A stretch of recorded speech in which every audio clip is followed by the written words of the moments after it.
জিরে শুকনো লঙ্কা গরম মশলা ফোড়ন দিয়ে বসিয়েছি। বসানোর পরে তেলটা গরম হওয়ার পর তারপর পেঁয়াজ কুচি দিয়েছি, আদা বাটা, রসুন বাটা, পেঁয়াজ বাটা, ধনিয়া গুঁড়ো, লঙ্কার গুঁড়ো, হালকা লবণ আর হলুদ সব ভালো করে মশলাটা মিক্সিং করে নিয়ে তারপর চিকেনটা ছেড়ে দিয়েছি, ম্যারিনেট করা চিকেনটা। তারপর আস্তে আস্তে আস্তে আস্তে যখন একটু ড্রাই হয়ে আসলো তখন পোস্ত আর কাজু বাদাম বাটা দিয়েছি, চারমগজ দু চারটে ছিটিয়ে দিয়েছি। দেওয়ার পর আমার আইটেমটা অলরেডি প্রায় রেডির পথে। কার কার ভালো লাগলো বন্ধুরা একটু বলবেন।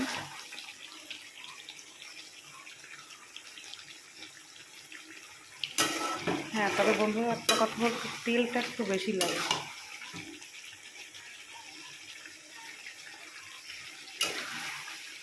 তবে আমাদের বাড়িতে যে কোনো তরকারিতে কাঁচা লঙ্কা বাটাটাই বেশি চলে, লঙ্কার গুঁড়ো বা শুকনো লঙ্কা খায় না। তা আমি একটু দিয়েছি আজকে লঙ্কা বাটা, শুকনো লঙ্কা বাটা না দিলে ভালো লাগবে না, এই জন্য। রেসিপিটা কেমন লেগেছে বলবেন। নামানোর আগে হালকা একটু মিট মশলা দেবো, হালকা একটু গরম মশলা দেবো, হালকা বাটার দেবো, নামিয়ে কিছুক্ষণ ঢেকে রাখবো। তো কার কার ভালো লাগলো বন্ধুরা কমেন্ট করে জানাবেন, যদি ভালো লাগে শেয়ার করবেন।